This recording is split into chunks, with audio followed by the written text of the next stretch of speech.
ఈ క్రింది తాటి చెట్టు ఈత చెట్టు మధ్య తేడా గమనించండి. తాటి చెట్టు గొప్పదా, ఈత చెట్టు గొప్పదా?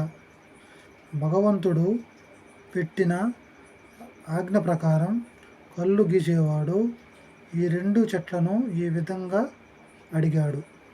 ముందు తాడి చెట్టును, నేను కళ్ళు గీయాలి, నీ మెడ ఇస్తావా, నీ పిలకల మెడ ఇస్తావా అని అడిగాడు.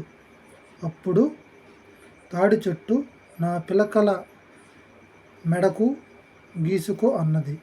తర్వాత ఈత చెట్టును నీ పిలకల మెడ ఇస్తావా, నీ మెడ ఇస్తావా అని అడిగాడు.